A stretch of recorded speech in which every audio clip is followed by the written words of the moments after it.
आज हम रीजनिंग का प्रैक्टिस सेट तीसरा देखेंगे। इसमें रीजनिंग के 25 इंपॉर्टेंट प्रश्न हैं। यदि आप railway, NTPC, group D, RPF, constable, ALP technician या फिर एसएससी जीडी की तैयारी कर रहे हो तो ये प्रैक्टिस सेट आपके लिए काफ़ी इंपॉर्टेंट है, क्योंकि इस प्रैक्टिस सेट में जो प्रश्न दिए गए हैं इसी टाइप के प्रश्न आपकी परीक्षाओं में पूछे जाएंगे। तो चलिए हम शुरू करते हैं प्रश्न 1 से। हमारा पहला प्रश्न दिया है। प्रश्न कह रहा है कि उस वेन आर्य का चयन करें जो निम्नलिखित वर्गों के बीच के संबंध को सही ढंग से निरूपित करता है। यानी यहाँ पर हमें इंजीनियर्स दिया है, भारतीय दिया और महिला दिया है। इनका वेन डायग्राम कैसा बनेगा ये प्रश्न हमें पूछा है। ठीक है, तो देखिए जब भी हम वेन डायग्राम के प्रश्नों को सोल्व करते हैं तो सबसे पहले हम शब्दों को ध्यान से देखते हैं कि उनका आपस में कोई संबंध है या नहीं है। तो यहाँ पर हमें क्या दिया है, इंजीनियर्स दिया है, आपको पता है इंजीनियर्स क्या होता है। यहाँ पर हमें भारतीय दिया है तो भारतीय का भी आपको पता है, और यहाँ पर हमें महिला दिया है तो महिला का भी आपको पता है। ठीक है, अब हम प्रश्नों को आसानी से सोल्व करने के लिए क्या करते हैं, एक एक शब्द का डायग्राम बनाते हैं। ठीक है, जिससे यहाँ पर देखिए सबसे पहले हम यहाँ पर क्या करेंगे, इंजीनियर्स का डायग्राम बनाएंगे। तो ये हमने सबसे पहले क्या किया, इंजीनियर्स का डायग्राम बना लिया। ठीक है, उसके बाद फिर हम यहाँ पर क्या करेंगे, दूसरे शब्द का बनाएंगे जो कि हम यहाँ पर दिया है भारतीय। अब भारतीय का डायग्राम बनाने से पहले आपको ये देखना है कि जो हमने पहले इंजीनियर्स का डायग्राम बनाया है क्या उनका भारतीय से कोई संबंध है या नहीं है। तो यहाँ पर इंजीनियर्स और भारतीयों का आपस में संबंध है, क्योंकि देखिए सारे के सारे इंजीनियर्स भारतीय नहीं होते हैं और सभी के सभी भारतीय इंजीनियर्स नहीं होते हैं। कुछ इंजीनियर्स क्या होते हैं, दूसरे देश के भी होते हैं। ठीक है, तो इसीलिए यहाँ पर इनका डायग्राम भारतीय और इंजीनियर्स में कैसा बनेगा, कुछ वाला बनेगा। ठीक है, फिर देखिए अब हम यहाँ पर क्या करेंगे, तीसरे शब्द का बनाएंगे जो कि हमें यहाँ पर दिया है महिला। अब महिला का डायग्राम बनाने से पहले हमें ये देखना है कि जो पहले हमने इंजीनियर्स और भारतीय का डायग्राम बनाया है क्या उनका महिला से कोई संबंध है या नहीं है। तो यहाँ पर देखिए जो इंजीनियर्स से क्या कुछ महिला इंजीनियर्स हो सकती है, हाँ हो सकती है। क्या कुछ महिला भारतीय होती है, हाँ महिला भारतीय भी होती है और बाकी देश की भी होती है। इसीलिए यहाँ पर क्या होगा, कुछ वाला इसका भी बनेगा। तो यहाँ पर हम कैसा बनेगा, महिला के देखिए यहाँ पर भारतीय का भी कुछ लेंगे और इंजीनियर्स का भी कुछ लेंगे। अब डायग्राम हमारा कैसा बनेगा, तो डायग्राम हमारा कुछ इस टाइप से बनेगा। ठीक है, तो ये हमें ऑप्शन में देखना है। तो ऑप्शन नंबर हमें यहाँ पर सी में दिया है, तो ऑप्शन नंबर सी हमारा यहाँ पर सही जवाब हो जाएगा। ठीक है, बस आपको आसानी से प्रश्न सोल्व करने के लिए एक एक शब्द का डायग्राम बनाना है। ठीक है, अब चलिए हम बढ़ते हैं प्रश्न 2 पे। अब दूसरे नंबर का प्रश्न दिया है। अब प्रश्न कह रहा है कि उस विकल्प का चयन करें जो तीसरे शब्द से इसी तरह से संबंधित है जिस तरह से पहला शब्द दूसरे शब्द से संबंधित है। यानी यहाँ पर जिस प्रकार पक्षी का संबंध चहचहाट से है उसी प्रकार भालू का संबंध किससे होगा, ये हमें बताना है। ठीक है, तो ये हमारा एनालॉजी का प्रश्न है। अब देखिए सबसे पहले यहाँ पर हम ये पता करेंगे कि यहाँ पर पक्षी का संबंध यहाँ पर चहचहाट से कैसे है, उसी प्रकार हम यहाँ पर भालू का संबंध बताएंगे। ठीक है, तो यहाँ पर देखिए यहाँ पर हमें क्या दिया है, पक्षी दिया है, उसका संबंध क्या है, चहचहाट। यानी जो पक्षी है इसकी आवाज़ कैसे निकलती है, यहाँ पर चहचहाट के निकलती है। ठीक है, और उसी को यहाँ पर दिया है संबंध। तो उसी तरीके से हम यहाँ पर क्या करेंगे, भालू की भी आवाज़ बताएंगे। अब भालू की आवाज़ कैसी निकलती है आपको पता होना चाहिए। ठीक है, तो जो भालू की आवाज़ वो कैसे लिखते हैं, गुरगुराहट। तो ऑप्शन में देखिए गुरगुराहट कहाँ पर है, तो ऑप्शन नंबर हमें यहाँ पर डी में दिया है। तो ऑप्शन नंबर डी हमारा यहाँ पर सही जवाब होगा। ठीक है, अब चलिए हम बढ़ते हैं प्रश्न 3 पे। अब तीसरे नंबर का प्रश्न दिया है।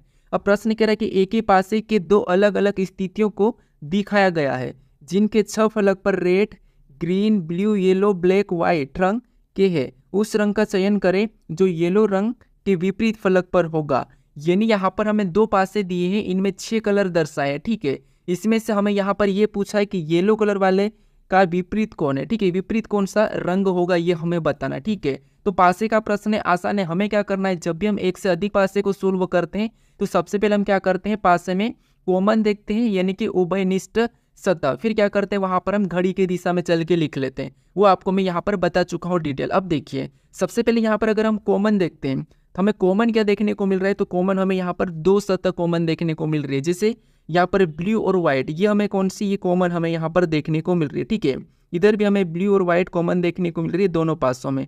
इसका मतलब ये है कि यहाँ पर जो बची हुई सतह वो क्या हो जाएगी, एक दूसरे के विपरीत हो जाएगी। तो यहाँ पर येलो का विपरीत क्या होगा, ग्रीन, और ग्रीन का विपरीत क्या हो जाएगा, येलो। ठीक है, तो हमें यहाँ पर येलो का विपरीत पूछा है, तो येलो का हमारा क्या है, ग्रीन है। तो ऑप्शन में देखिए ग्रीन कहाँ पर है, तो ऑप्शन नंबर हमें यहाँ पर ए में दिया है।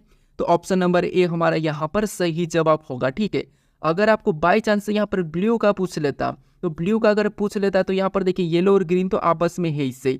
अब अगर आपको मान लीजिए यहाँ पर ब्लू का अगर विपरीत पूछा जाता तो आप यहाँ पर क्या बताते, संभावना बताते। संभावना में क्या क्या बताते हैं, तो आप संभावना में सिर्फ यहाँ पर आप ब्लैक बताते हैं।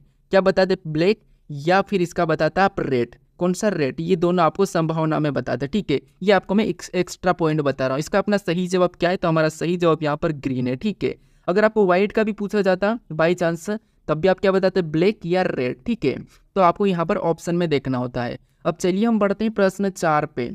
अब 4 नंबर का प्रश्न दिया है। ठीक है, अब यहाँ पर आपको प्रश्न को सोल्व करना सीखना है। ठीक है, यहाँ पर डिटेल में नहीं, सिर्फ आपको प्रश्न को कैसे सोल्व करना है परीक्षा में, क्योंकि ये प्रैक्टिस सेट हमारे। अब देखिए, हमारा चौथा प्रश्न दिया है। प्रश्न कह रहा है कि रिक्त स्थान की पूर्ति के लिए सबसे उपयुक्त विकल्प का चयन करें। यानी यहाँ पर हमारे पास यहाँ पर अक्षरों की एक श्रृंखला है। ठीक है, इसी में ये वाला हमारा रिक्त स्थान है, यहाँ पर हम किस अक्षर को रखेंगे, ये प्रश्न हमें पूछा है। ठीक है, तो यहाँ पर देखिए, सबसे पहले तो यहाँ पर हम अक्षर के पैटर्न को समझेंगे। जैसे यहाँ पर क्या लिखा है, W लिखा, मतलब W कितने नंबर पे आता है, 23 नंबर पे आता है। फिर यहाँ पर एच लिखा है, एच कितने नंबर पे, ABCD में 19 नंबर पे आता है। यहाँ पर O लिखा और O हमारा 15 नंबर पे आता है। K लिखा है 11 नंबर पे आता है। अगर हम यहाँ पर पैटर्न को समझते तो 23 से 19 यानी यहाँ पर कितना माइनस किया है, तो यहाँ पर -4 किया है। फिर हम यहाँ पर 19 से 15 को देखेंगे तो यहाँ पर भी 4 माइनस किया है। 15 से 11 को देखेंगे तो यहाँ पर भी 4 माइनस किया है। यानी अगला बताने के लिए हम यहाँ पर क्या करेंगे, 4 माइनस कर लेंगे। तो 11 में से 4 माइनस करते तो कितना बचता है, तो आपको कहोगे 7 बचता है। और 7 नंबर पे क्या आता है, G आता है। तो जो रिक्त स्थान है यहाँ पर क्या हो जाएगा, G हो जाएगा। ठीक है, ऑप्शन में देखिए कहाँ पर है, तो ऑप्शन नंबर हमें यहाँ पर B में दिया है, तो ऑप्शन नंबर बी हमारा यहाँ पर सही जवाब होगा। ठीक है, हालांकि आपको प्रश्न सरल लग रहा होगा, लेकिन आप परीक्षा में इन्हीं प्रश्न को सोल्व करते तो वहाँ पर आपका अलग ही प्रेशर रहता है, इसके कारण आपको वहाँ पर पेपर कठिन लगता है। लेकिन प्रश्न कोई भी आज तक आप पुराने पेपर उठा के देख लो, प्रश्न आसान ही पूछे जाते हैं। ठीक है, अब चलिए हम बढ़ते हैं प्रश्न 5 पे। अब 5 नंबर का प्रश्न दिया है।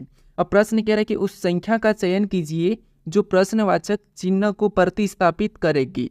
यानी यहाँ पर हमें एक पैटर्न दिया है, इसमें एक प्रश्नवाचक चिन्ह दिया है। ठीक है, यहाँ पर कौन सी संख्या होगी ये हमें बताना है। ठीक है, अब देखिए, आपको मैंने कुछ दिनों से प्रैक्टिस सेट रेगुलर नहीं करवा पा रहा हूँ। ठीक है, क्योंकि यहाँ पर मेरी तबीयत थोड़ी सी बिगड़ गई थी, उसके कारण आपको यहाँ पर मेरे वीडियो नहीं मिले होंगे। बहुत दिन से आपको वीडियो देखने को नहीं मिला होगा, लगभग 15 दिन से, ना चैप्टर वाइज ना प्रैक्टिस से। ठीक है, लेकिन अब आपको डेली मिलेंगे। आपको मैं SSC GD का भी अलग से करवाऊंगा, उसके साथ साथ आपको मैं यहाँ पर रेलवे के लिए भी इंपॉर्टेंट करवा रहा हूँ। ठीक है, अब देखिए, जो मेरे प्रैक्टिस सेट होते हैं वो किस टाइप से होते हैं। मेरे प्रैक्टिस सेट ऐसे होते हैं जिसमें आपको हर प्रैक्टिस सेट में हर अलग टाइप मिलेगी।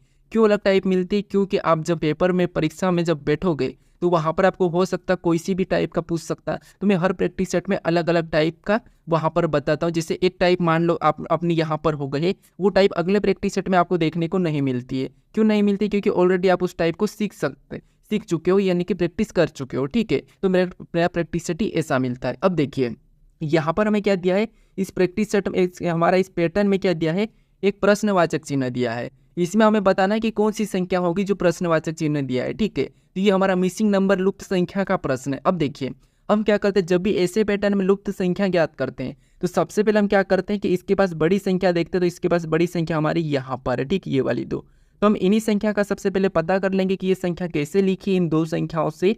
उसी तरह से हम क्या करेंगे, इन दो संख्याओं से यहाँ पर संख्या को बताएंगे। ठीक है, तो यहाँ पर देखिए, जैसे अगर हम ऐसा इन संख्याओं को ऐसा क्या करें कि हमें 18 मिले। ठीक है, तो यहाँ पर देखिए, अगर हम इसका क्या कर सकते हैं, अगर देखिए, जैसे अगर हम इनको आपस में जोड़ देते हैं, 2 और 4 को जोड़ देंगे। ठीक है, यानी कि प्लस कर दिया, तो प्लस करने पर कितने बनेंगे, तो 2 और 4 हमारे कितने हो जाएंगे, 6 हो जाएंगे। कितने हो जाएंगे, 6। ठीक है, अब यहाँ पर देखिए कितना लिखा है, 18 लिखा, यानी अगर हम 6 को 3 गुना करते तब हमारे पास यहाँ पर कितने हो जाएंगे, 18 हो जाएंगे। ठीक है, और 18 यहाँ पर लिखा है। इसी तरीके से यहाँ पर भी क्या करते हैं, सेम तरीके से इनको प्लस कर लेते हैं। तो 1 और 7 को आपस में जोड़ेंगे तो यहाँ पर कितने हो जाएंगे, 8 हो जाएंगे। ठीक है, और यहाँ पर क्या लिखा है, 24, यानी इसको भी 3 गुना करेंगे तब हमारे पास यहाँ पर कितने होंगे, 24 हो जाएंगे। ठीक है, कितने, 24, और 24 भी यहाँ पर लिखा है। यानी हमें क्या करना है, इन दो संख्याओं को आपस में जोड़ के 3 गुना करना है। हमारा पैटर्न यहाँ पर पता चल चुका है। ठीक है, तो यहाँ पर आपने प्रश्न को आसानी से सोल्व कर लिया होगा। ठीक है, इनको क्या करना है, जोड़ना है। जोड़ेंगे तो 5 और 4 कितने होते हैं, 9 होते हैं, और 9 को भी क्या करना है, 3 गुना कर देना सेम तरीके से। तो 9 3 कितना होते हैं, 27, यानी जो प्रश्नवाचक चिन्ह दिया यहाँ पर क्या होगा, 27 होगा। ठीक है, तो ऑप्शन में देखेंगे तो ऑप्शन नंबर हमें यहाँ पर बी में दिया है, तो ऑप्शन नंबर बी हमारा यहाँ पर सही जवाब हो जाएगा। ठीक है, तो यहाँ पर क्या होगा, 27। अब चलिए हम बढ़ते हैं प्रश्न 6 पे। अब 6 नंबर का प्रश्न दिया है। अब प्रश्न कह रहा है कि अक्षरों के उस संयोजन का चयन करें जिसे क्रमानुसार रिक्त स्थानों में भरे जाने पर दी गई श्रृंखला पूर्ण हो जाएगी। यानी ये भी हमारा क्या है, रिक्त यानी कि रिक्त स्थान यानी कि हमारा श्रृंखला का ही प्रश्न है। ठीक है, अब देखिए ऐसे प्रश्नों को कैसे सोल्व करना। सबसे पहले तो हमें यहाँ पर क्या करना है कि इन अक्षरों के जस्ट बाद कौन सा अक्षर लिखा है ये हमें देखते हुए चलना है, या फिर हमें यहाँ पर खाने बने हुए हैं तो हमें क्या करना है, यहाँ पर जोड़े ही बनाना है। तो इस पैटर्न में हमें क्या करना है, या तो प्लस में होगा या फिर वही रिपीट होते हैं अक्षर। ठीक है, जिससे अब अगर हम देखते हैं तो यहाँ पर देखिए या ये हमें एक डॉट दिखाई दे रहा है। ठीक है, यहाँ से हमें सभी में डॉट दिखाई दे रहा है, इसका मतलब यहाँ से आधा है, यहाँ से आधा है, ये यहाँ से है और ये यहाँ से। ठीक है, हम जोड़े पहले ही बना देते हैं। अब देखिए अगर हम फर्स्ट को देखेंगे तो यहाँ पर ए से ए ही लिख रहा, यहाँ पर भी ए ही देखने को मिला है, तो यहाँ पर भी क्या हो जाएगा, तो यहाँ पर कहोगे ए हो जाएगा। फिर हम आगे देखेंगे तो यहाँ पर भी हमें ए देखने को मिला है। ठीक है, फिर देखिए और हम देखेंगे तो देखिए यहाँ पर जैसे इसको देखेंगे तो यहाँ पर बी दिया है, अगले में देखेंगे तो सी दिया, इससे अगले में देखेंगे तो डी दिया, इससे अगले में देखेंगे तो ई दिया, इससे अगले में क्या होना चाहिए, तो यहाँ पर ई है तो यहाँ पर होना चाहिए एफ, क्या होना चाहिए एफ। ठीक है, फिर देखिए और हम देखते हैं आगे, तो आगे यहाँ पर क्या दिया है, तो हमें डॉट, और यहाँ पर भी हमें डॉट, लेकिन यहाँ पर ई, यहाँ पर हमें ई और यहाँ पर एफ। इसका मतलब ये है कि यहाँ पर अगर हम सी को रखते हैं, क्या रखते हैं, सी को, तो यहाँ पर सी हो जाएगा। उसके बाद और आगे यहाँ पर जाएंगे तो यहाँ पर डी हो जाएगा, सॉरी यहाँ पर क्या हो जाएगा, डी हो जाएगा। ठीक, क्या हो जाएगा, डी। उसके बाद फिर यहाँ से आगे जाएंगे तो यहाँ पर ई हमें मिल गया है, आगे जाएंगे तो ए भी हमें मिल गया और आगे जाएंगे तो जी भी हमें मिल गया है। इसका मतलब यहाँ पर सी होगा और यहाँ पर डी होगा। अब हमारे जोड़े कैसे बने, तो जोड़े हमारे यहाँ पर बने हैं A D A B C, फिर बाद में ए C D A D E, यानी ये प्लस वाला है। ठीक है, अब हमने कौन कौन से लेटर को भरा है, तो सबसे पहले तो हमने सी को भरा है, फिर हमने यहाँ पर डी को भरा है, फिर वापस हमने ए को भरा, फिर हमने एफ को भरा। तो ये हमें ऑप्शन में देखना है। ठीक है, अगर हम ऑप्शन में देखते हैं यहाँ पर सी डी ए एफ, तो हमें ऑप्शन नंबर कहाँ पर देखने को मिला, तो ऑप्शन नंबर हमें यहाँ पर सी में दिया है, तो ऑप्शन नंबर सी हमारा यहाँ पर सही जवाब होगा। ठीक है, अब चलिए हम बढ़ते हैं प्रश्न 7 पे। अब 7 नंबर का प्रश्न दिया है। अब देखिए आपको प्रश्न जैसे ही आपको अगला प्रश्न मिले वैसे ही आपको क्या करना है, वीडियो को क्या करना है, यहाँ पर क्लिक करके आपको रोकना है। ठीक है, क्या करना है, वीडियो को रोकना है और रोक कर आपको खुद से सोल्व करना है। ठीक है, खुद से सोल्व करना है, जितना आप खुद से सोल्व करोगे उतना ही आपकी प्रैक्टिस अच्छी होगी। ठीक है, बाकी मैं आपको यहाँ पर सोल्व करके बता ही रहा हूँ। तो यहाँ पर देखिए जैसे हमें प्रश्न क्या कह रहा है, प्रश्न कह रहा है कि वेन आरेख में निम्न में से कौन सी संख्या शरारती काली बिल्ली को दर्शाती है। यानी यहाँ पर प्रश्न कह रहा है कि वेन आरेख में निम्न में से कौन सी संख्या शरारती काली बिल्ली को दर्शाती है। यानी यहाँ पर देखेंगे तो इसके अंदर जो वर्ग हमें दिखाई दे रहा है, वर्ग टाइप का, इसके अंदर जितनी भी संख्या जो अपने आप में क्या है, शरारती है, और इसके व्रत के अंदर, ठीक है, इस व्रत के अंदर जितनी भी संख्या वो सभी अपने आप में बिल्ली है, और इस त्रिभुज के अंदर जितनी भी संख्या वो सभी की सभी अपने आप में क्या है, काली है। ठीक है, ये तो अपने आप में है। अब हमें यहाँ पर कह रहा है कि ऐसी कितनी संख्या शरारती काली बिल्ली को दर्शाती है। यानी यहाँ पर देखिए ऐसी कितनी संख्या है जो शरारती काली बिल्ली तीनों को दर्शा रही है। तो कौन सी संख्या जो तीनों को दर्शा रही, तो यहाँ पर हमें तो दिखाई दे रहा है सिर्फ 3, जो क्या है, तीनों को दर्शा रहा है। ठीक है, इसको बिल्ली को भी दर्शा रहा है, बिल्ली को दर्शा रहा है, काली को दर्शा और शरारती को दर्शा रहा है। कौन, 3। तो हमें ऑप्शन में देखना है कि 3 कहाँ पर है। तो ऑप्शन नंबर हमें यहाँ पर सी में दिया है, तो ऑप्शन नंबर सी हमारा यहाँ पर सही जवाब होगा। ठीक है, अब चलिए हम बढ़ते हैं प्रश्न 8 पे। अब 8वें नंबर का प्रश्न दिया है। बस आपको प्रश्न जैसे ही मिला आपको खुद से सोल्व करना है। प्रश्न को देखकर घबराना नहीं है, आप आसानी से धीरे से पढ़ोगे तो आपका प्रश्न आसानी से सोल्व हो जाएगा। ठीक है, अब प्रश्न कह रहा है कि एक निश्चित कोड भाषा में यहाँ पर क्या दिया है, फक्स यानी कि एफ एफ एक्स को यहाँ पर E G Z B Y W Y के रूप में लिखा जाता है। उसी भाषा में यहाँ पर स्किन को कैसे लिखा जाएगा, ये प्रश्न हमें पूछा है। तो ये हमारा प्रश्न कौन सा है, तो ये हमारा प्रश्न है कोडिंग डिकोडिंग का। ठीक है, तो यहाँ पर अगर हम कोड को देखते हैं तो यहाँ पर फिक्स को क्या लिखा, तो यहाँ पर एफ, उसके बाद क्या है ए और एक्स, इसको क्या लिखा है, तो इसको लिखा है यहाँ पर ई लिखा है, उसके बाद जी लिखा है, फिर हमें यहाँ पर डैश दिया है, वापस से जेड लिखा है, फिर यहाँ पर बी लिखा है, फिर से डैश दिया है, उसके बाद डब्ल्यू लिखा है, फिर यहाँ पर वाई लिखा है। ठीक है, ये इसका कोड लिखा है। अब ये कोड कैसे लिखा है ये हम सबसे पहले पता करेंगे, फिर हम यहाँ पर क्या करेंगे, स्किन का बताएंगे। ठीक है, तो अगर हम यहाँ पर देखते हैं तो हमें ई और जी देखने को मिल रहा है, मतलब इसमें क्या करा, एक बार माइनस करा, इसमें एक बार प्लस कर दिया। इधर देखेंगे तो इस पर माइनस किया, एक बार प्लस किया। यहाँ पर देखेंगे तो एक बार माइनस किया एक समय, फिर एक बार प्लस कर दिया। वो इसे करके करके डबल से लेटर बना दिए। यहाँ पर कितने 3 थे, तो यहाँ पर हमारे 6 बना दिए। ठीक है, तो उसी तरह से हम क्या करेंगे, यहाँ पर स्किन का बताएंगे। अब देखिए सबसे पहले स्किन को लिख लेते हैं, जैसे यहाँ पर एस है, ठीक है, एस के, उसके बाद आई, फिर क्या है एन है। ठीक है, ये स्किन है, इसका कोड बताएंगे। तो सबसे पहले हम क्या करेंगे, यहाँ पर इसमें एक बार माइनस करेंगे तो क्या आ जाएगा आर, और प्लस करेंगे तो यहाँ पर क्या हो जाएगा टी, क्या हो जाएगा टी। ठीक है, फिर इसमें भी एक बार माइनस करेंगे तो यहाँ पर क्या हो जाएगा, तो जे हो जाएगा, और इसमें एक बार प्लस करेंगे तो यहाँ पर एल हो जाएगा। इसमें एक बार माइनस करेंगे तो एच हो जाएगा, और यहाँ पर माइनस प्लस करेंगे तो आई जे, यहाँ पर क्या हो जाएगा जे हो जाएगा। वैसे ही एन में भी एक बार क्या करेंगे माइनस करेंगे तो यहाँ पर क्या हो जाएगा एम हो जाएगा, और प्लस करेंगे तो ओ हो जाएगा। ठीक है, क्या हो जाएगा ओ।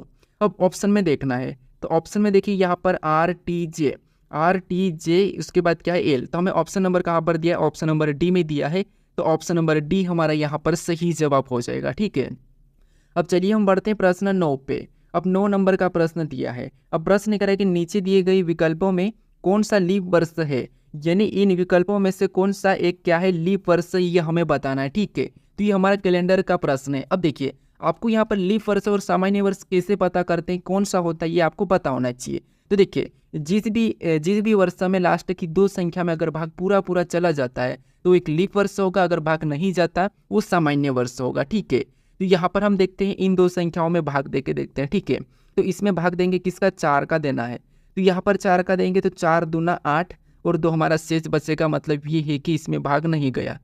उसके बाद इधर इसमें 4 का भाग देंगे 2 संख्या में। ठीक है, यहाँ पर भी 4 का क्या करेंगे भाग देंगे, तो यहाँ पर देखिए 4 दूना 8 1 बचा 4, देखिए 4 दूना 8 1 बचा 4 चौक 16, यानी कि इसमें भाग चला गया, इसका मतलब ये है कि एक लीप वर्ष है। ठीक है, उसके बाद यहाँ पर भाग देंगे तो यहाँ पर 4 का भाग देंगे तो 4 8 4 7 28, यानी यहाँ पर क्या है 27, मतलब इसमें भी भाग नहीं गया। फिर यहाँ पर देखेंगे तो इसमें भी 4 से भाग देंगे तो 4 8 32, यहाँ पर 31 है, तो इसमें भी भाग नहीं गया। भाग हमारा यहाँ पर पूरा चलेगा, इसका मतलब ये कि ये हमारा क्या है एक लीप वर्ष है। ठीक है, कौन सा, ऑप्शन नंबर बी हमारा यहाँ पर सही जवाब हो जाएगा। अब चलिए हम बढ़ते हैं प्रश्न 10 पे। अब 10 नंबर का प्रश्न दिया है। अब प्रश्न कह रहा है कि उस विकल्प का चयन कीजिए जो दिए गए शब्दों के तार्किक और सार्थक क्रम में व्यवस्थित करता है। यानी यहाँ पर हमें क्या दिया है, 4 शब्द दिया है। ठीक है, इनको हमें क्या करना है, घटते क्रम या बढ़ते क्रम में क्या करना है, व्यवस्थित करना। तार्किक और सार्थक का मतलब ये है या तो आपको घटते क्रम में या फिर आपको क्या करना है यहाँ पर बढ़ते क्रम में। ठीक है, कोई सी भी एक क्रम में व्यवस्थित करना है। अब देखिए अगर हम यहाँ पर क्या दिया, हमें प्रदर्शित करना दिया है, स्केच बनाना दिया है, रंग भरना और फ्रेमिंग करना, यानी कि कहीं ना कहीं अपन जो पेंटिंग करते हैं ना इसके आधार पर दिया है। तो सबसे पहले तो हम क्या करते हैं, मान लो पेंटिंग करते हैं तो स्केच बनाते हैं, क्या करते हैं, तो यहाँ पर हम स्केच बनाते हैं। ठीक है, तो 2 नंबर वाला पहले होना चाहिए, या फिर यहाँ पर क्या करते हैं हम इसको हम क्या करते हैं एक बार बढ़ते क्रम में कर लेते हैं। ठीक है, स्केच बनाने के हम क्या करते हैं फिर रंग भरते हैं, तो फिर क्या हो जाएगा यहाँ पर तीसरे नंबर का हो जाएगा, और रंग भरने के बाद हम फ्रेमिंग करते हैं, तो यहाँ पर फिर क्या हो जाएगा चौथे नंबर का, और फ्रेमिंग करने के बाद हम क्या करते हैं प्रदर्शित करने की किसी को दिखाते हैं, तो पहले नंबर वाला यहाँ हो जाएगा। तो अगर हम यहाँ पर घटते क्रम की बात करें तो इधर से होना चाहिए, पहला नंबर वाला पहले होगा, बढ़ते क्रम में तो दूसरा। तो यहाँ पर 2 3 4 1 हमें ऑप्शन में देखना है, तो 2 3 4 1 हमें ऑप्शन नंबर यहाँ पर कहाँ पर दिया है, तो ऑप्शन नंबर हमें यहाँ पर सी में दिया है, तो ऑप्शन नंबर सी हमारा यहाँ पर सही जवाब होगा। ठीक है, अब चलिए हम बढ़ते हैं प्रश्न 11 पे। अब 11 नंबर का प्रश्न दिया है। अब प्रश्न कह रहा है कि एक कूट भाषा में फाइट को 40 के रूप में और यहाँ पर शॉर्ट को 70 के रूप में कूट किया जाता है, उसी भाषा में क्रेक को किस प्रकार कोड किया जाएगा, ये हमें प्रश्न पूछा है। ठीक है, तो ये भी हमारा कोडिंग डिकोडिंग का ही प्रश्न है। तो हमें सबसे पहले तो यहाँ पर देखना है कि फाइट को 40 कैसे लिखा है, शॉर्ट्स को यहाँ पर 70 कैसे लिखा है, उसी प्रकार हम क्रेक का बताएंगे। ठीक है, तो यहाँ पर हमें क्या करना है, सबसे पहले आपको मैं बताया था इससे पहले वाले प्रैक्टिस सेट में भी कि जब भी आपको यहाँ पर लेटर से संख्या दी जाती है कूट, यहाँ पर जैसे लेटर से संख्या कूट दी जाती है तो उस कंडीशन में उन लेटर को क्या करना है संख्या में बदलना है, यानी कि जो ABCD में आते हैं। तो जैसे एफ दिया, एफ हमारा ABCD में कितने नंबर पे 6 नंबर पे आता है। यहाँ पर हमें आई दिया और आई हमारा ABCD में 9 नंबर पे आता है। यहाँ पर हमें जी दिया और जी हमारा ABCD में 7 नंबर पे आता है। एच दिया और एच हमारा कितने नंबर पे 8 नंबर पे आता है। टी हमारा कितने नंबर पे 20 नंबर पे आता है। ठीक है, अब यहाँ पर हमें 40 दिया तो यहाँ पर हम क्या कर सकते, गुणा कर सकते, जोड़ सकते, घटा सकते, कुछ भी कर सकते। हमें यहाँ पर 40 का पता करना है।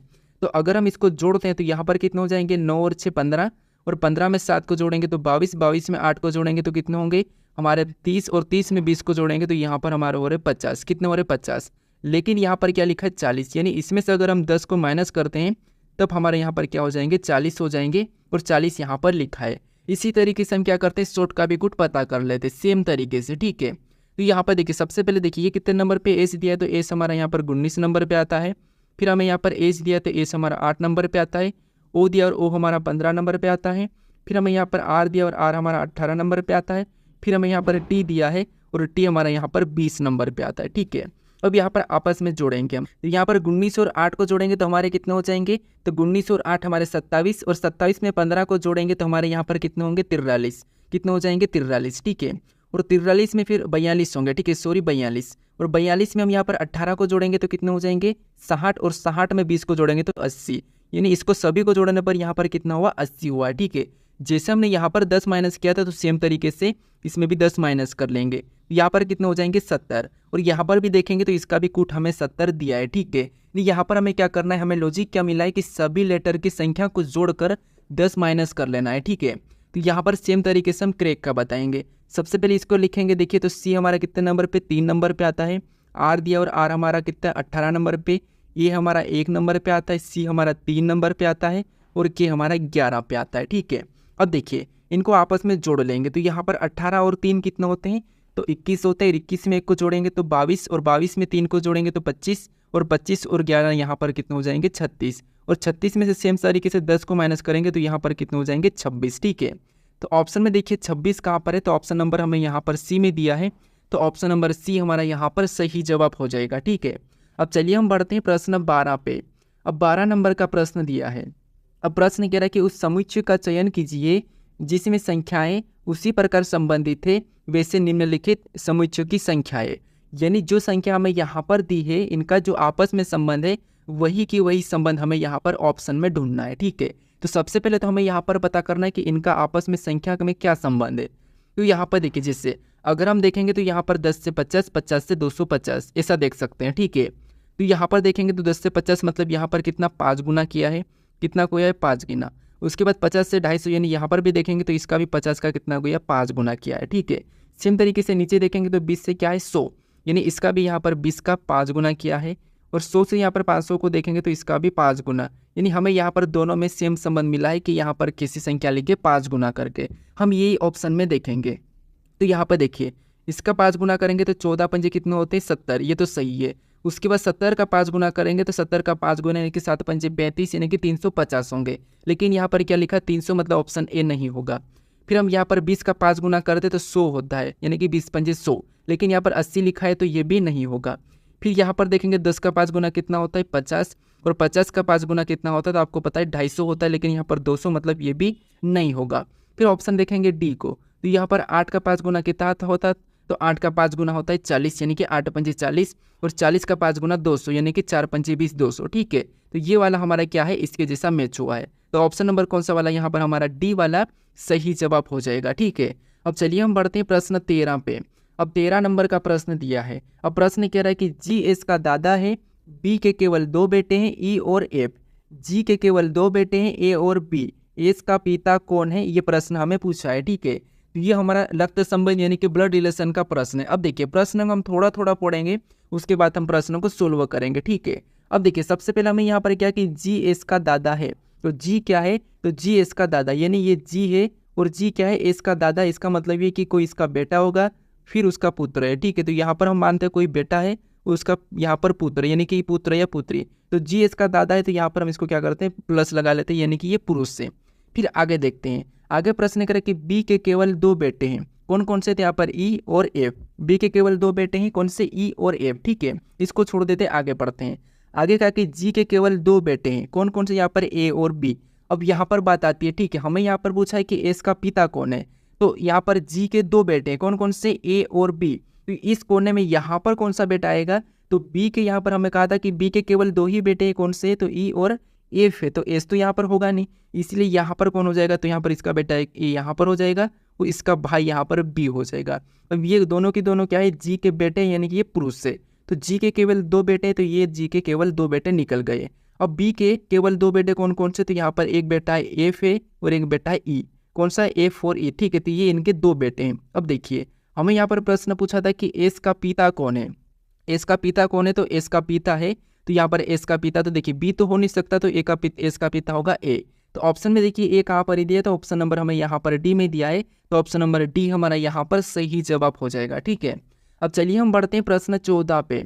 अब 14 नंबर का प्रश्न दिया है। अब प्रश्न क्या है कि वर्णमाला में कौन सा वर्ण जी से उतनी ही दूरी है जितना एम से दूर टी है, यानी यहाँ पर हमें ये प्रश्न कह रहा है कि वर्णमाला में कौन सा वर्ण जी से उतना ही दूर है जितना एम से दूर टी है। तो यहाँ पर हम देखेंगे सबसे पहले कि एम से दूर टी कितना है, तो यहाँ पर देखिए एम हमारा कितने नंबर पे आता है तो एम हमारा यहाँ पर 13 नंबर पे आता है और टी हमारा 20 नंबर पे आता है, यानी यहाँ पर कितने का अंतर है, तो यहाँ पर हमारा 7 का अंतर है, ठीक है, यानी कि यहाँ पर 7 का अंतर है। तो उसी तरह से हम क्या करेंगे, यहाँ पर जैसे कि हमें प्रश्न करा कि उतना ही दूर है जितना कि m से t मतलब m से t कितना दूर है, तो हम 7 जोड़ेंगे तब हमारा t आएगा। तो सेम तरीके से इसमें भी हम क्या करेंगे, 7 को जोड़ देंगे। तो g में जब हम 7 को जोड़ते हैं तो यहाँ पर कितना होगा, 14, यानी कि यहाँ पर 14 नंबर पे कौन आएगा, n आएगा, ठीक है। तो n हमारे यहाँ पर सही जवाब हो जाएगा। ऑप्शन में देखेंगे तो ऑप्शन नंबर हमें यहाँ पर b में दिया है, तो ऑप्शन नंबर b हमारे यहाँ पर सही जवाब होगा, ठीक है। क्योंकि यहाँ पर m से कितना दूर है, तो ये हमारा 7 प्लस करेंगे तो t आएगा। सेम तरीके से हमने भी यहाँ पर g में 7 प्लस कर दिया, उतना ही, ठीक है। तो ऑप्शन नंबर यहाँ पर हमारा b वाला सही जवाब होगा। अब चलिए हम बढ़ते हैं प्रश्न 15 पे। अब 15 नंबर का प्रश्न दिया है। प्रश्न करा कि यदि भागित का अर्थ माइनस से, माइनस का अर्थ गुणा है और गुणा का अर्थ प्लस है और प्लस का अर्थ भागित है, तो प्रश्न चिन्ह के स्थान पर क्या आएगा, यह हमें प्रश्न पूछा है, ठीक है। तो जो हमें यहाँ पर समीकरण दिए, इस समीकरण में चिन्हों को बदलना है और सोल्व करने पर क्या आएगा ये हमें बताना है, ठीक है। तो सबसे पहले तो यहाँ पर हम क्या करेंगे, इस समीकरण में चिन्हों को बदलेंगे। तो यहाँ पर हमें क्या दिया, 132 दिया है, तो 132 को वैसा ही लिखेंगे। और अगला चिन्ह में यहाँ पर प्लस का दिया है, तो प्लस का अर्थ हमें यहाँ पर क्या कहा, भागित का है, तो यहाँ पर हम भागित का चिन्ह लगा लेंगे, ठीक है। उसके बाद अगली संख्या वापस से वैसे ही लिखेंगे। फिर हम यहाँ पर देखिए क्या करेंगे, माइनस का चिन्ह, तो माइनस का अर्थ हमें यहाँ पर क्या कहा था, गुणा कहा था, तो यहाँ पर हम गुणे का चिन्ह लगा लेंगे, ठीक है। फिर अगली संख्या 9 को भी हम वैसा ही लिख लेंगे। फिर हम अगला हमें यहाँ पर गुणे का चिन्ह दिया है और गुणे का अर्थ यहाँ पर क्या कहा था, प्लस कहा था, तो यहाँ पर भी हम क्या करेंगे, प्लस का चिन्ह लगाएंगे। अगली संख्या 13 को भी हम वैसे ही लिख लेंगे, ठीक है। फिर हम यहाँ पर भागित का चिन्ह दिया और भागित का अर्थ यहाँ पर माइनस का था, यहाँ पर माइनस लगा के हम यहाँ पर भी 31 को लिख लेंगे, ठीक है। अब इस समीकरण को हम बोर्ड मास रूल पे सोल्व करेंगे। तो सबसे पहले भाग देंगे, तो 6 का 132 में भाग देंगे, तो यहाँ पर 6 दूनी 12, 1 बचा 6 दूनी 12, यानी ये 22 बार में कटा है। उसके बाद ऊपर वाली संख्या को हम सेम तरीके से वैसा ही उतार लेंगे, ठीक है, स्टेप बाय स्टेप सोल्व करेंगे। अब देखिए उसके बाद हम क्या करेंगे, यहाँ पर गुणा करेंगे, तो 9 दूनी 18 का 8, हासिल का 1, उसके बाद यहाँ पर 9 दूनी 18 और 1 19, यानी कि यानी गुणा करने पर यहाँ पर कितना हुआ है, 198 आया है। तो यहाँ पर ऊपर वाली संख्या को वापस हम क्या करेंगे, वैसे ही उतार लेंगे और सोल्व करेंगे, ठीक है। तो अब हम यहाँ पर जोड़ लेते हैं, तो 13 और 198 को आपस में जोड़ेंगे, तो यहाँ पर कितना होंगे, 211, कितना हो जाएगी 211, और माइनस क्या करेंगे, यहाँ पर 31 कर लेंगे, ठीक है। तो यहाँ पर अगर हम माइनस 31 करेंगे तो हमारा यहाँ पर कितना बचेगा, तो हमारे यहाँ पर बचेगा 180, कितना बचेगा 180। तो ऑप्शन में देखेंगे 180 कहाँ पर है, तो ऑप्शन नंबर हमें यहाँ पर ए में दिया है, तो ऑप्शन नंबर ए हमारा यहाँ पर सही जवाब हो जाएगा, ठीक है। अब चलिए हम बढ़ते हैं प्रश्न 16 पे।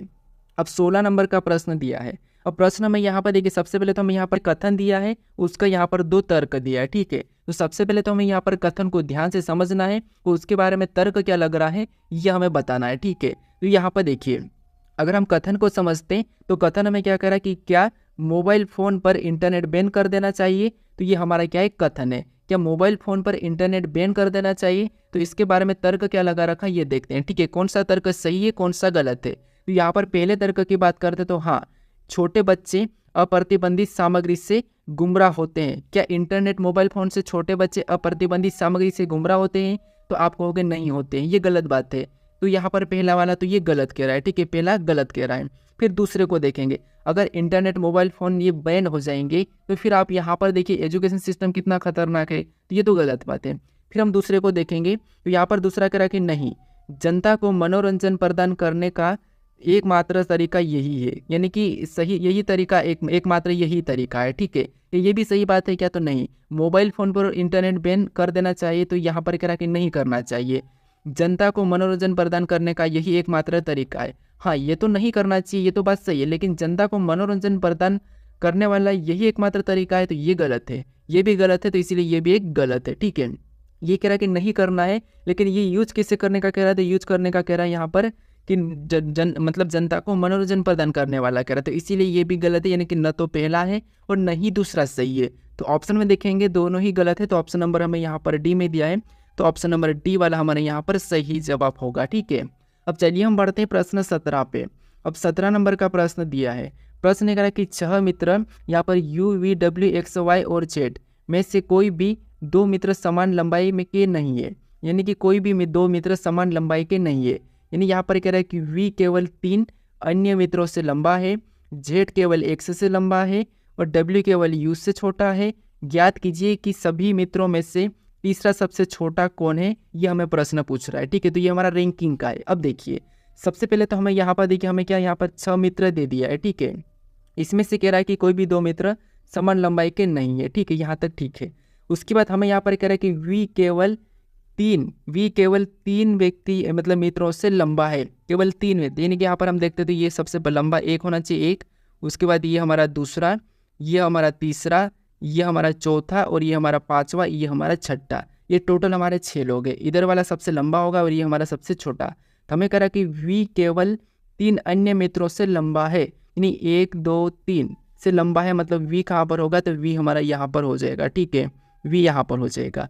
फिर हम आगे पढ़ेंगे तो जेड केवल एक्स से लंबा है, डब्ल्यू केवल यू से छोटा है, यानी यहाँ पर ये कह रहा था कि 2 मित्र समान लंबाई के नहीं है, कोई भी 2 मित्र समान लंबाई के नहीं है। ठीक है, तो यहाँ पर देखिए यहाँ पर क्या था कि जेड केवल एक्स से लंबा है, जेड केवल एक्स से लंबा है। ठीक है, तो मान लो अगर हम यहाँ पर जेड को क्या करते हैं, यहाँ पर रख देते हैं और यहाँ पर एक्स को रखते हैं, तो ये केवल एक्स से लंबा दिखाई दे रहा है। ठीक है, उसके बाद फिर हम यहाँ पर कह रहा है कि डब्ल्यू केवल यू से छोटा है, तो अगर हम डब्ल्यू को यहाँ पर रखते हैं तो डब्ल्यू किससे छोटा है, सॉरी यहाँ पर अगर यू को रखते हैं और यहाँ पर डब्ल्यू को रखेंगे तो डब्ल्यू केवल यू से छोटा दिखाई दे रहा है। ठीक है, अब हमें यहाँ पर कह रहा है कि तीसरा सबसे लंबा कौन है, तो यहाँ पर देखिए अब हमारा बच्चा कौन है, वाई, तो वाई ऑटोमेटिकली हमारा यहाँ पर आ जाएगा। ठीक है, आप इनको चेंज भी करोगे तब भी कोई दिक्कत नहीं है। ठीक है, तो हमें यहाँ पर तीसरा सबसे लंबा कौन है, तो तीसरा सबसे लंबा हमें यहाँ पर क्या पूछे, ज्ञात कीजिए कि सभी मित्रों में से तीसरा सबसे छोटा कौन है। हमें यहाँ पर कह रहा है कि तीसरा सबसे छोटा कौन है, तो यहाँ पर तीसरा सबसे छोटा हमें यहाँ पर वाई दिखाई दे रहा है। तो वाई ऑप्शन में देखेंगे तो ऑप्शन नंबर हमें यहाँ पर क्या दे दिया है, तो ऑप्शन नंबर सी में दिया है, तो ऑप्शन नंबर सी हमारा यहाँ पर सही जवाब होगा। ठीक है, हमें यहाँ पर के देखे 2 मित्र समान लंबाई के नहीं है ये कह दिया था, तो यहाँ पर हम इनको ऊपर नीचे कर सकते थे। ठीक है, अब चलिए हम बढ़ते हैं प्रश्न 18 पे। अब प्रश्न में 18 दिया है। ठीक है, ये हमारा बैठक अवस्था का एक नया पैटर्न का प्रश्न है, तो इसे आप सोल्व करके बताएं। ठीक है, अगर आपको नहीं आता है, नहीं बनता है, तो फिर आपको मैं अगले प्रैक्टिस सेट में ये प्रश्न सोल्व करके बताऊंगा। ठीक है, तो अभी आपको इसको सोल्व करके देखना है। ठीक है, अब चलिए हम बढ़ते हैं प्रश्न 19 पे।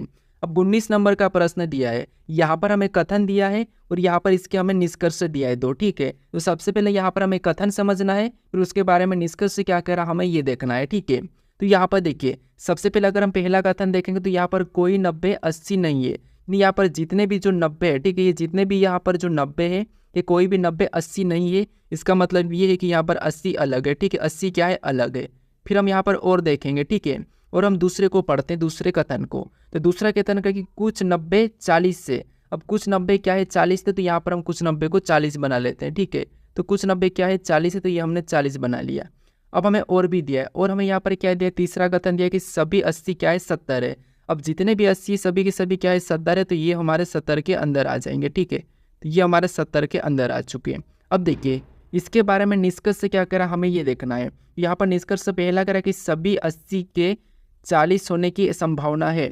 सभी 80 के 40 होने की संभावना है क्या, तो यहाँ पर तो कोई भी संभावना नहीं है, तो ये गलत है। फिर हम यहाँ पर देखते हैं तो कुछ 70 90 नहीं है, कि यहाँ पर है क्या, या कुछ 70 90 नहीं है, तो यहाँ पर 70 और 90 का कोई रिलेशन ही नहीं है। तो यहाँ पर कैसे कर सकता, कुछ कैसे कर सकता, कोई रिलेशन नहीं है तो कुछ भी नहीं कह सकता। और यहाँ पर भी कह रहा है कि सभी 80 के 40 होने की संभावना है। जब यहाँ पर 80 और 40 का आपस में कोई थोड़ा सा भी रिलेशन नहीं है, तो हम यहाँ पर फालतू की बात क्यों करेंगे, तो दोनों ही गलत है। ठीक है, तो न तो निष्कर्ष पहला और न ही दूसरा अनुसरण करेगा, दोनों की दोनों गलत है। तो ऑप्शन नंबर यहाँ पर हमारा डी वाला सही जवाब हो जाएगा। ठीक है, अब चलिए हम बढ़ते हैं प्रश्न 20 पे।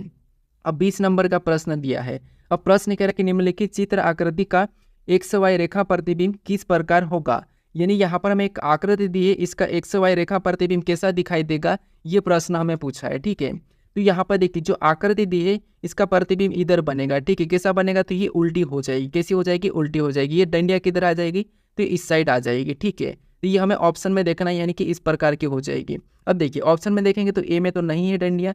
अगर हम सी की बात करेंगे तो डंडिया इसके नीचे की ओर आ गई, तो ये भी नहीं होगा। इसकी भी यहाँ पर नीचे है, तो ये भी नहीं होगा। तो ये हमारे यहाँ पर दिखाई दे रही है, तो ऑप्शन नंबर इसमें बी वाला हमारा यहाँ पर सही होगा। ठीक है, कौन सा होगा, ऑप्शन नंबर बी हमारा यहाँ पर सही जवाब हो जाएगा। अब चलिए हम बढ़ते हैं प्रश्न 21 पे। अब 21 नंबर का प्रश्न दिया है। अब प्रश्न कह रहा है कि नीचे दिए गए अक्षरों में से असंगत अक्षर की पहचान कीजिए। यानी यहाँ पर हमें 4 अक्षर के विकल्प दिए हैं, इनमें से 3 किसी न किसी प्रकार के समान है लेकिन एक अलग है, उसका हमें क्या करना है, यहाँ पर चयन करना है। ठीक है, तो यहाँ पर हमें क्या दिया है, तो हमें यहाँ पर यू दिया है, सी दिया है, एन दिया है और ओ दिया है। इसमें अलग कौन सा ये देखेंगे। तो अगर आप यहाँ पर ध्यान से देखते हो नंबर करोगे तो ये हमारा 21 नंबर पे आता है, सी हमारा यहाँ पर 3 नंबर पे आता है, एन हमारा यहाँ पर 14 नंबर पे आता है और ओ हमारा यहाँ पर कितने नंबर पे आता है, तो ओ हमारा यहाँ पर 15 नंबर पे आता है। तो यहाँ पर अगर हम देखेंगे तो ये हमारी विषम संख्या है, ये हमारी अभाज्य और यहाँ पर हमारी ये सम संख्या है, ये विषम और अभाज्य संख्या है, ये हमारी विषम संख्या, ये हमारी विषम संख्या है। तो संख्याओं से तो हम यहाँ पर अलग नहीं बता सकते। तो फिर यहाँ पर देखिए ये आकृति बनी कैसे, तो यहाँ पर देखिए ये हमारा यहाँ पर थोड़ा कटा हुआ हिस्सा है, इधर से भी हमारा आधा कटा हुआ हिस्सा है, यहाँ से भी कटा हुआ हिस्सा दिखाई दे, लेकिन ये हमारा पूरा गोल राउंड वाला बना है, तो ये हमारा असंगत है। ठीक है, इस प्रकार का यानी कि इस ऑप्शन को ही एग्जाम में सही माना है। तो ऑप्शन नंबर यहाँ पर कौन सा वाला है, डी वाला हमारा असंगत है, तो ऑप्शन नंबर डी हमारा यहाँ पर सही जवाब होगा। तो वैसे तो यहाँ पर एन भी हो सकता है, लेकिन हमारा यहाँ पर ऑप्शन डी हमारे एग्जाम में करेक्ट माना है। ठीक है, तो ऑप्शन डी हमारा यहाँ पर सही जवाब हो जाएगा। अब चलिए हम बढ़ते हैं प्रश्न 22 पे। अब 22 नंबर का प्रश्न दिया है। अब प्रश्न करें कि निम्न एक्स पैटर्न को पूरा करने वाले चित्र को पहचाने, घुमाने की अनुमति नहीं है। यानी हमें यहाँ पर जो प्रश्नवाचक चिन्ह दिया है, यहाँ पर हम किस विकल्प को रखेंगे कि हमारी आकृति पैटर्न पूरी होगी, यह हमें प्रश्न पूछा है। ठीक है, यहाँ पर हमें इसमें ऑप्शन में घुमाने की अनुमति नहीं है, ऑप्शन को वैसे की वैसे उठाकर रखना है। तो यहाँ पर अगर हम बात करते हैं तो सबसे पहले तो यहाँ पर ये 2 लाइन बनेंगे, ये 2 डिब्बे वाले, ठीक है, वाइट वाले बनेंगे। तो हमें ऑप्शन में देखेंगे तो यहाँ पर नहीं है, मतलब ऑप्शन ये नहीं होगा, सॉरी ये वाला नहीं होगा। उसके बाद यहाँ पर भी 2 डब्बे नहीं है तो ये भी नहीं होगा, यहाँ पर भी 2 डब्बे नहीं है तो ये भी नहीं होगा। अब यहाँ पर देखेंगे तो ये हमें 2 डब्बे दिखाई दे रहे हैं, तो ऑप्शन 4 हमारा यहाँ पर हो सकता है। ठीक है, ऑप्शन 4 हमारा होगा। उसके बाद यहाँ पर अगर हम देखेंगे तो एक वाला हमारा यहाँ पर भी बनेगा, यहाँ पर भी दिखाई दे रहा है, 2 हमारे यहाँ पर बनेंगे तो ये दिखाई दे रहे हैं, मतलब ऑप्शन हमारे यहाँ पर 4 नंबर वाला सही जवाब हो जाएगा। ठीक है, अब चलिए हम बढ़ते हैं प्रश्न 23 पे। अब 23 नंबर का प्रश्न दिया है। अब प्रश्न कह रहा है कि निम्नलिखित चित्र में कितने त्रिभुज है, यानी इस आकृति में त्रिभुज की संख्या कितनी है ये हमें बताना है। ठीक है, तो त्रिभुज काउंट करना ये ट्रिक तो आपको पता ही होगा। ठीक है, जैसे ये जो हमें यहाँ पर क्रॉस वाला हिस्सा दिखाई दे रहा है, इस हिस्से में हम क्या करते हैं, यहाँ पर संख्या को लिख के क्या करते हैं, उसका डबल करते हैं। जैसे 1, उसके बाद ये 2, फिर ये तीसरा, ये चौथा, इसका डबल करेंगे तो यहाँ पर कितने हो जाएंगे, 8 त्रिभुज हो जाएंगे। उसके बाद इधर गिनेंगे तो 1 और ये 2, यानी यहाँ पर कितने हैं, तो यहाँ पर हमारे हो जाएंगे 2। इसमें 2 है तो यहाँ पर हम क्या करेंगे, 2 को प्लस कर लेंगे। इधर गिनेंगे तो इस वाले हिस्से में भी आपको पता है कि इस वाले हिस्से में कितने त्रिभुज होते हैं, तो यहाँ पर होते हैं 3 त्रिभुज। कितने, 3, तो इसमें हम क्या करेंगे, 3 को प्लस कर लेंगे। फिर एक हमारा यहाँ पर ये है तो 1 को भी इसमें क्या करेंगे, प्लस कर लेंगे। ठीक है, अब हम देखेंगे तो यहाँ पर और हमारा कहाँ से बन रहा है, तो एक हमारा यहाँ से ये बड़ा वाला बन रहा है इधर से एक, और एक हमारा यहाँ से ये वाला बन रहा है। ठीक है, कौन सा, ये वाला, तो ये 2 हमारे, तो 2 को भी यहाँ पर हम क्या करेंगे, प्लस करेंगे। तो यहाँ पर 8 और 2 को जोड़ेंगे तो 10, 10 में 3 को जोड़ेंगे तो 13, 13 में 1 14, 14 और 2 16, इस सभी को जोड़ने पर कितने हुए, 16 होले हैं। इस आकृति में टोटल त्रिभुज की संख्या कितनी मिली है, 16 मिली है। तो ऑप्शन में देखेंगे तो ऑप्शन नंबर हमें यहाँ पर ए में दिया है, तो ऑप्शन नंबर ए हमारा यहाँ पर सही जवाब हो जाएगा। ठीक है, अब चलिए हम बढ़ते हैं प्रश्न 24 पे। अब 24 नंबर का प्रश्न दिया है। अब प्रश्न कह रहा है कि दिए गए चित्र आकृति में वर्गों की संख्या ज्ञात करें, यानी इस आकृति में वर्गों की संख्या कितनी है ये हमें बता रहा है। ठीक है, तो वर्गों की संख्या काउंट करने की ट्रिक तो आपको पता ही होगी। हम क्या करते हैं, सबसे पहले यहाँ पर हर कॉलम में संख्या लिखते हैं। जैसे यहाँ पर 1, फिर ये हमारा दूसरा है, इधर से 1, फिर ये 2 और ये 3 है। ठीक है, ऐसा लिखने के बाद हम क्या करते हैं, लास्ट से लास्ट वाली से गुणा करते हैं। तो यहाँ पर 2 3 गुणा करेंगे तो कितने होंगे, 6, इधर 2 के 1 के साथ गुणा करेंगे तो 2 1 2 ही होगा, और जो बचा उसे हम छोड़ देते हैं। ठीक है, इसको आपस में जोड़ेंगे तो यहाँ पर कितने हो जाएंगे, हमारे 8 हो जाएंगे। एक और हमें यहाँ पर दिखाई दे रहा है, एक हमें यहाँ से बनता हुआ दिखाई दे रहा है सिंगल वाला, तो एक ये हो जाएगा। तो 8 में 1 को जोड़ेंगे तो यहाँ पर कितने हो जाएंगे, 9 हो जाएंगे। ठीक है, तो ऑप्शन में देखेंगे 9, तो हमें ऑप्शन नंबर डी में दिया है, तो ऑप्शन नंबर डी हमारा यहाँ पर सही जवाब होगा। ठीक है, अगर आप सिंगल सिंगल भी काउंट करोगे तो आपका 9 ही जवाब होगा। जैसे 1, उसके बाद ये 2, फिर ये तीसरा, ये चौथा, ये हमारा 5वां, ये 6ठा। ठीक है, यानी कि 6 तो हमारे सिंगल है। फिर हम देखेंगे तो 4 4 में काउंट करते तो एक हमारा ये वाला है यहाँ से, और दूसरा हमारा यहाँ से ये वाला है। ठीक है, तो इसमें 2 को प्लस कर लेंगे। ठीक है, उसके बाद एक हमारा इधर से ये सिंगल आपको पता है, तो एक ये है तो ये भी इसमें प्लस करेंगे। ठीक है, तो बराबर यहाँ पर भी कितने हो रहे हैं, 9 हो रहे हैं। तो ऑप्शन नंबर हमारा यहाँ पर कौन सा वाला, डी वाला ही सही जवाब होगा। ठीक है, अब चलिए हम बढ़ते हैं प्रश्न 25 पे। अब 25 नंबर का प्रश्न दिया है। प्रश्न कह रहा है कि नीचे दिए गए चित्र को रेखानुसार मोड़कर खोलने पर कैसा दिखेगा, ये प्रश्न हमें पूछा है। ठीक है, तो ये प्रश्न हमारा पेपर कटिंग फोल्डिंग का प्रश्न है। ठीक है, तो इसको आपको क्या करना है, यहाँ पर इसका सही जवाब क्या है ये मुझे कमेंट करके बताना है, ठीक है।